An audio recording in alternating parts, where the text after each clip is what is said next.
End gold buyers, మీ కష్టాల్లో నమ్మకమైన మీ ఆత్మీయ నేస్తం.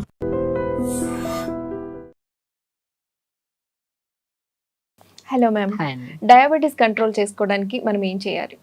ఫస్ట్ ఆఫ్ ఆల్ అండి, డయాబెటీస్ అనేది ఎలా ఉంటుంది, కొన్ని సిమ్టమ్స్ ఉంటాయి మనకి. డయాబెటీస్ ఎలా వస్తుంది అని చూసుకుంటే, డయాబెటీస్ అయితే కొద్దిపాటిగా హెరిడిటరీ ఉంటాయి, కొంతమందికి అయితే లైఫ్ స్టైల్ డిజార్డర్ అంతే.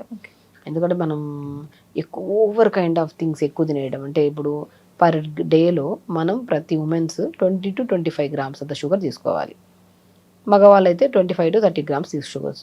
సో మోర్ దెన్ తీసుకుంటే ఏమవుతుంది, ఇప్పుడు మన బాడీలోకి ఏదైనా పంపించామనుకోండి ఫుడ్, అది ఏం చేస్తుంది, ఇన్సులిన్ అనేది దాన్ని మనకి ఎక్కువ బ్లడ్ కింద కన్వర్ట్ అవ్వకుండా, అంటే షుగర్స్ కింద కన్వర్ట్ అవ్వకుండా కాపాడుతుంది. మనం అంటే మన ప్యాంక్రియాస్ ప్రొటెక్ట్ చేస్తుంది మనల్ని. ఎంత ప్రొటెక్ట్ చేసుకుంటుంది ప్యాంక్రియాస్, మనం ఎంత తీసుకున్నామో షుగర్. ఇప్పుడు ప్యాంక్రియాస్ అనేది ఒక గ్రంథి ఉంటుంది, ఆ గ్రంథి ఏం చేస్తుంది, మనకి డయాబెటీస్ రాకుండా ఎప్పుడు జాగ్రత్తగా కాపాడుతుంది మనల్ని. సో ప్యాంక్రియాస్ ఏ లిమిట్ వరకు పనిచేస్తుంది, అంటే పర్ డేలో ఒక 20-25 గ్రాముల వరకు తీసుకోవచ్చు ఉమెన్స్. అంటే 2-3 స్పూన్ల షుగర్ అంటే షుగరే కాదు, బెల్లం రూపంలో కానీ, ఫ్రూట్స్ రూపంలో కానీ, రైస్ రూపంలో కానీ, ఏదో ఒక రూపంలో 20-25 గ్రామ్స్ వరకు తీసుకో. మనం లిమిట్ దాటామనుకోండి, ఒక 30 గ్రాములు తినాల్సి వచ్చింది, 35 గ్రాములు కూడా పాపం హ్యాండిల్ చేస్తుంది. ఏదైనా ప్యాంక్రియాస్ అన్నా చేస్తుంది, లేదంటే లివర్ అన్నా చేస్తుంది, అంటే ఎక్కువగా మనకు షుగర్స్ పెరగకుండా కాపాడుతుంది. మనం 35 గ్రాములు తాగామా, 40 గ్రాములు, 50 గ్రాములు, 4-5 పెప్సీలు, కూల్ డ్రింక్ తింటూనే ఉన్నాం కదా, ప్యాంక్రియాస్ ఏం చేస్తుంది, అలిసిపోతుంది. ఇంకా నా వల్ల కాదు, నేను ఇన్సులిన్ ప్రొడ్యూస్ చేయలేను అని చెప్పేసి డయాబెటీస్ తెచ్చేస్తుంది. ఆ డయాబెటీస్ వచ్చినప్పుడు మనం ఇంకా జాగ్రత్తగా ఉండాలి. ఆల్రెడీ అలిసిపోయి ఒక మూలపడింది పాపం ఒక ఆర్గాన్. సో దానికి మనం ఏం చేయాలి, షుగర్ తినకుండా జాగ్రత్తగా కొద్దిగా ఇన్సులిన్, అంటే రెసిస్టెన్స్ ఎక్కువగా ఉండేటివి, లైక్ మెంతులు కానీ, దాల్చిన చెక్క కానీ, బెండకాయలు కానీ, కాకరకాయలు కానీ, మన బీరకాయలు కానీ, సొరకాయ, ఇవి ఇమ్మెన్స్ వెజిటబుల్స్, ఇవి రెగ్యులర్గా దొరుకుతూ ఉంటాయి. ఇవి మనం ఇప్పుడు మెంతులు అనుకోండి, నైట్ నానబెట్టి మార్నింగ్ లేచి ఉడకబెట్టుకొని ఫిల్టర్ చేసుకొని తాగుతాం. దాల్చిన చెక్క పౌడర్ చేసేసుకొని ఆ పౌడర్ని ఈవినింగ్ డిన్నర్ తర్వాత కానీ, లంచ్ తర్వాత కానీ మర్చిపో కలుపుకొని తాగుతాం. ఈ 2 మెయిన్ చేయండి, డయాబెటిక్ 100% కంట్రోల్లోకి వస్తుంది. అండ్ పర్మనెంట్గా క్యూర్ ఎప్పుడు అవుతుంది, మీరు ఎవ్రీడే లైఫ్ స్టైల్ మార్చుకోవాలి, యోగా చేయాలి, టైంకి ఫుడ్ తీసుకోవాలి, అండ్ ఎక్కువగా మనకి ఇన్సులిన్ రెసిస్టెన్స్ ఫుడ్స్ ఎక్కువ తీసుకోవాలి, లేక షుగర్స్ అనేది 0 చేసేసేయాలి. ఆల్రెడీ తింటేనే వచ్చింది ప్రాబ్లం, సో తినేయడం ఆపేద్దాం కంప్లీట్గా. ఎన్ని రోజులు అంటే హెల్తీగా ఉండడానికి లైఫ్ టైం ఆపినా కూడా మంచిది.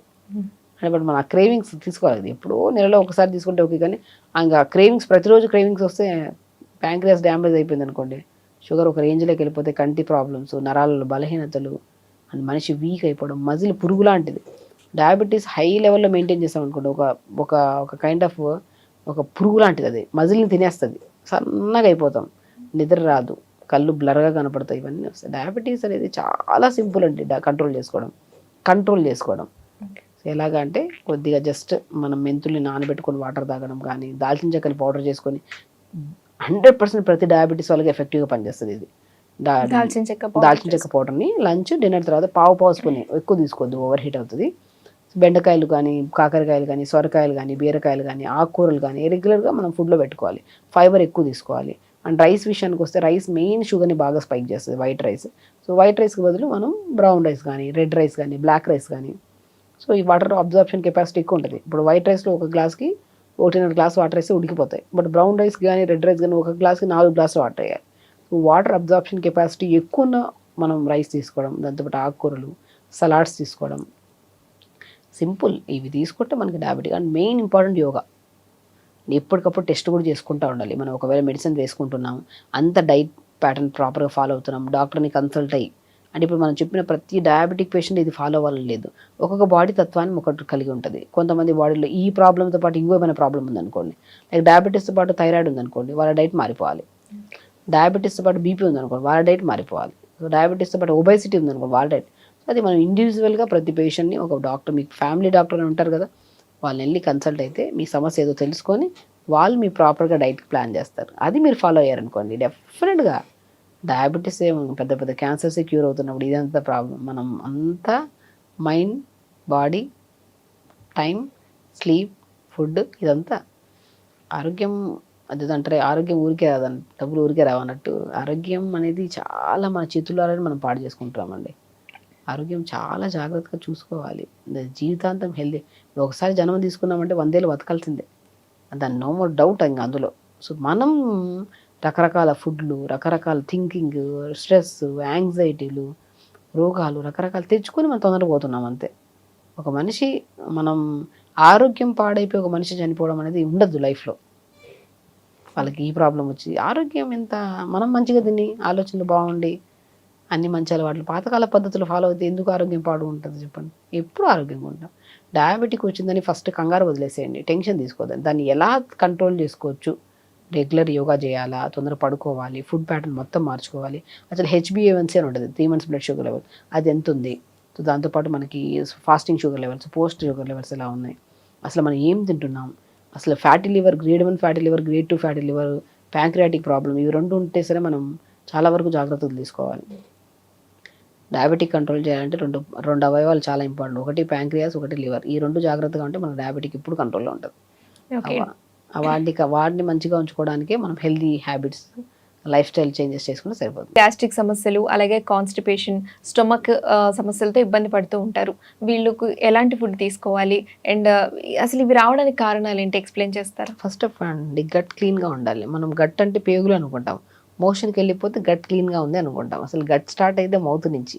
మనం తిన్న ఫుడ్ అంతా ఇక్కడ అసిమిలేట్ అవ్వాలంటే నమలాలి, మంచిగా నమిలి అది ఈసోఫాగస్ ఆహారనాళానికి వెళ్ళి అక్కడ స్టమక్లో మొత్తం గ్యాస్ట్రిక్ జ్యూస్లో మిక్స్ అయ్యి అక్కడ పేగుల్లోకి వెళ్ళి అది న్యూట్రిషన్ కింద కన్వర్ట్ అయ్యి రిమైనింగ్ అంతా చెత్త రూపంలో రాలి. ఇది మన గట్ ప్రాబ్లం. ఇది ఎక్కడైనా క్లీన్గా ఉందా? పొద్దున్నే మార్నింగ్ బ్రష్ చేసేది ప్రాపర్గా చేస్తామా? త్రోడ్ నీళ్ళు ప్రాపర్గా తాగుతున్నామా? న్యూట్రిషియస్ ఫుడ్ ఉందా? ఇవన్నీ డైజెషన్ అవ్వడానికి ఏమైనా ఫిజికల్ యాక్టివిటీ చేస్తున్నామా? మన టైమింగ్స్ వేరు. లేట్గా తింటున్నప్పుడు ఇండియన్ వెదర్ని బట్టి వెళ్ళాలి. నేను పొద్దున్నే 9కి లెగుస్తాను, బ్రేక్ఫాస్ట్ 11కి తింటాను, లంచ్ 3కి తింటాను, డిన్నర్ 11 గంటలకు చేస్తానంటే ఎక్కడ హెల్తీగా ఉండదండి బాడీ. గ్యాస్ట్రైటిస్ ప్రాబ్లం కానీ అండ్ కాన్స్టిపేషన్ కానీ మెయిన్ రీజన్ రావడానికి కారణం మనం తినే ఫుడ్లో మోర్ ఫైబర్ లేకపోవడం వల్ల, బ్యాలెన్స్డ్ మీల్స్ లేకపోవడం వల్ల. ఎందుకు అవ్వదండి మోషన్? అసలు గట్ అనేది క్లీన్ అయిపోవాలి పొద్దున్న లేచాక. అసలు బెడ్ దిగిన వెంటనే బెల్లు కొట్టినట్టు వెళ్ళి మోషన్ అంతా ఫ్లష్ చేసి రావాలి. ఇది హెల్తీ ప్రాసెస్. హెల్తీ ప్రతి పర్సన్కి ఇది ఉంది ఖచ్చితంగా. ఇది సైకిల్ అనమాట. మనం దాని టైమింగ్స్నే మార్చేసాం. పొద్దున్నే 6-6:30 మధ్యలో గట్ అనేది ఫ్లష్ అయిపోవాలి. దాని టైమింగ్ మనం మారిస్తే దాని ఇష్టం వచ్చినట్టు అది పని అయితే మనం అంటే పనులు మార్చుకోవచ్చు, టైమింగ్ని మార్చుకోవచ్చు, బట్ గట్ అనేది దాని టైమింగ్లో అది ఫ్లష్ చేస్తుంది. సో కాబట్టి నేనేమంటాను అంటే ప్రతిదీ interlink with food and physical activity. మనం తినే ఫుడ్ కూడా మంచిగా, అంటే ఇప్పుడు గ్యాస్ట్రైటిస్ ప్రాబ్లం ఉంది అనుకోండి, వాళ్ళకి కాన్స్టిపేషన్ 100% వచ్చే ఛాన్సెస్ ఉన్నాయి. ఎందుకంటే మనం తింటున్నప్పుడు నమిలి తినాలి. అండ్ మెయిన్ ఇంపార్టెంట్ ఏంటంటే టైంకి తినాలి. మీరు బ్రేక్ఫాస్ట్ హెల్దీ ఫుడ్ తింటున్నారు, లంచ్ టైంకి తింటున్నారు, అంటే లైక్ హెల్దీ ఫుడ్ తింటున్నారు, కానీ టైం దాటిన తర్వాత తిన్నారనుకోండి, ప్యాంక్రియాస్, గాల్బ్లాడర్ అని 2 గ్రంథులు ఉంటాయి. ఒక మంచి ఫ్రెష్ డైజెస్టివ్ జ్యూస్ని సీక్రెట్ చేసి స్టమక్లోకి వేస్తాయి. ఆ ఫ్రెష్ జ్యూస్ ఉన్నప్పుడు మీరు బ్రేక్ఫాస్ట్ చేయాలి. మీరు ఆ జ్యూస్ మొత్తం పులిసిపోతున్నప్పుడు బ్రేక్ఫాస్ట్ చేశారనుకోండి, ఈ ఫ్రెష్ బ్రేక్ఫాస్ట్ ఈ పులిసిపోయిన జ్యూస్ లేకపోతే ఏమవుతుంది, అంత క్లమ్జీ అయిపోయి గ్యాస్ కింద పైకి తన్నడము, ఛాతీ దగ్గర మంట, పుల్లటి తేనుపులు, ఆ తేనుపుల్లో స్మెల్ రావడం, ఇవన్నీ జరుగుతూ ఉంటాయి. కాబట్టి డే స్టార్ట్ విత్ కొద్దిగా ఒక ప్లెయిన్ గ్లాస్, ఒక గ్లాస్ వాటర్ తాగి, దాని తర్వాత జీలకర్ర, పుదీనా నీళ్ళలో వేసుకొని మరీచుకొని ఒక పెద్ద గ్లాస్. ఎవరికి గ్యాస్ట్రైటిస్ ప్రాబ్లం ఉన్నా ఒక బెస్ట్ టిప్ అండి, ఒక గ్లాస్ నీళ్ళలో 1 స్పూన్ జీలకర్ర, 20 ఆకులు పుదీనా వేసి లైట్గా మరిగించి ఫిల్టర్ చేసుకుని పెద్ద గ్లాసు తాగండి. దాని తర్వాత మంచిగా రాగి, జొన్న, సజ్జ 3 కలిపేసి పౌడర్స్ని దాన్ని రాగి జావలాగా చేసుకొని తీసుకోండి. గ్యాస్ట్రిక్ ప్రాబ్లం కానీ కాన్స్టిపేషన్ ప్రాబ్లం ఉండేవాళ్ళు పొద్దునే స్పైసీ ఫుడ్ తినకండి. స్పైసీ అంటే కారం వేసి, బాగా కారం వేసి చట్నీలు, సాంబార్లు ఇవన్నీ తినకండి. కొన్ని రోజులు సాత్వికంగా రాగి జావ తీసుకోవడం, జొన్న జావ ఒక రోజు, సజ్జ జావ ఒక రోజు, బార్లీ జావ ఒక రోజు, విత్ లాట్ ఆఫ్ వెజిటబుల్స్ అన్నీ వేసి ఫస్ట్ అవి ఉడుకుతున్నప్పుడు జావ పౌడర్ వేసి దాన్ని ఉడకబెట్టేసి కొన్ని పంకిన్ సీడ్స్ వేసుకొని ఒక బ్రేక్ఫాస్ట్ చేయండి. ఇది వినడానికి స్మూత్గా ఉన్న, స్టమక్ కూడా కంఫర్ట్ ఉంటుంది ఫుడ్. దాని తర్వాత లంచ్కి వచ్చాక మనం ఒకవేళ గ్యాస్ట్రైటిస్ ప్రాబ్లం అధికంగా ఉంటే పప్పు అనేది కొన్ని రోజులు ఆపండి. కొంతమందికి పప్పు తిన్నా ఇబ్బంది ఉండదు, గ్యాస్ట్రిక్ ప్రాబ్లం అనిపిస్తుంది, బట్ పప్పు అనేది 80% ఆఫ్ ద రీజన్ కొంతమందికి గ్యాస్ ప్రాబ్లం ఉన్నప్పుడు ఎక్కువగా ఇంకా అగ్రివేట్ చేస్తుంది, తేనుపులు రావడం, గ్యాసెస్ కింద నుంచి రిలీజ్ అవ్వడం. అలాంటప్పుడు పడని ఫుడ్ మనకి అవగాహన ఉంటుంది. ఎవ్రీ శరీరం అనేది different kind of digestive system process కలిగి ఉంటుంది. కాబట్టి వాళ్ళకి ఏవి పడవో, ఏవి తింటే ఇబ్బంది పడుతున్నారో, ఇబ్బంది పడినా పర్లేదు నాకు టేస్ట్ ఇంపార్టెంట్ అని చెప్పేసి తినేసి ఇబ్బంది పడే బదులు టేస్ట్ కంటే ఇంపార్టెంట్ హెల్త్ కదా అనేసి కొద్దిగా కాన్షియస్ అయ్యి అవి అవాయిడ్ చేసి కొన్ని రోజులు రెగ్యులర్గా టైంకి ఫుడ్, వాటర్ ప్రాపర్గా తీసుకోవడం, జీరా పుదీనా వాటర్ తాగడం. అండ్ యోగాలో కూడా కంపల్సరీ భుజంగాసనం ఉంటుంది. భుజంగాసనం ఒకటి, సర్పాసనం ఒకటి, ధనురాసనం ఒకటి. Pranayama very simple. ఇవి పొద్దునే చేసుకుంటే స్టమక్ కూల్గా కామ్గా రిలాక్స్డ్గా ఉంటుంది. ఓకే. మనం ఇర్రెగ్యులర్ టైమింగ్స్, ఫిజికల్ యాక్టివిటీ లేకుండా ఈ పెప్సీలు, థమ్స్అప్లు, చిప్స్, కూల్ డ్రింక్లు తిన్నామని తాగామనుకోండి, స్టమక్ అనేది సెన్సిటివ్ పార్ట్ అండి. ఒక అవయవం ఎట్లా ఉంటుంది, లోపల చల్లగా ప్రశాంతంగా ఉండే భాగం ఇది. దీంట్లోకి మంచి ఫుడ్ వేస్తే ఆ డైజెస్టివ్ జ్యూసెస్ మంచిగా కలిసి మంచిగా ఎనర్జీ కింద కన్వర్ట్ అయ్యి మంచి మన బాడీకి న్యూట్రిషన్గా ఫామ్ అవుతుంది. మీరు ఆ చల్లగా ఉన్న పొట్టలే కారం పొడి వేసినట్టు కారాలు అన్నీ వేసామనుకోండి, ఇదంతా ఏమవుతుంది, ఆ పసరుగా మారిపోయి రకమైన ఇండైజెషన్ ఇష్యూస్, దానివల్ల కాన్స్టిపేషన్. మన బాడీలో సెకండ్ బ్రైట్ అంటారు గట్ని. ఎంత క్లీన్గా ఉంటే పేగులు అంత మంచి ఆలోచనలు ఉంటాయి. మన ముఖం మీద పింపుల్స్, జుట్టు రాలిపోవడం, బాడీ వీక్ అయిపోవడం, నరాల్లో తిమ్మిరి రావడం, ఇవన్నీ గట్లో గుడ్ బ్యాక్టీరియా లేకపోవడం వల్ల, డైజెషన్ ప్రాపర్ అవ్వకపోవడం వల్ల. గట్ అనేది హెల్తీగా ఉండాలి. ఎప్పుడు మనం తిన్నప్పుడు స్టమక్లోకి వెళ్ళి డైజెషన్ అయిపోవాలి, అది క్లీన్ అయిపోవాలి. ఇంకంతే. మళ్ళీ స్టమక్ని ఫ్రీగా ఫ్రెష్గా ఉంచుకుని తర్వాత మళ్ళీ ఫుడ్ వేయాలి. మనం స్టమక్లో ఒక వేసామంటే ఒక ఇంత చాయ్, ఇంత బిస్కెట్ వేసి, మళ్ళీ ఇందులో సమోసా వేసి, మళ్ళీ బజ్జీలు వేసి, ఇవన్నీ క్లమ్జీ చేసామనుకోండి, స్టమక్ ఏమైపోతుంది అసలు. చాయ్, బిస్కెట్, సమోసాలు అన్నీ ఒకే ప్లేట్లో కలుపుకొని బాగా తినగలుగుతామా? తినలేం కదా, బేసిక్ థింగ్ అది, తినలేము. అలా 3 కలిపి పొట్టలోకి వేస్తే ఎక్కడి నుంచి పొట్ట ఎట్లా డైజెషన్ చేసుకోవాలి? వెరీ సింపుల్ అండి, కాన్షియస్నెస్ అంతే. మనం బయట ఒకసారి అన్నీ కలిపి తిందాం, కడుపులోకి వెళ్ళాక ఇప్పుడు మనం కనపడట్లేదు కదా, కడుపు వేసేసాం, కనపడందే ఆరోగ్యం. అది యాక్చువల్ చెప్పాలంటే కడుపులోకి ఏమి వస్తున్నామో అది మీరు ఎదురుగా కూడా దాన్ని ఫీల్ అయ్యి లోపలికి వేస్తే ప్రశాంతంగా ఉంటుంది పొట్ట.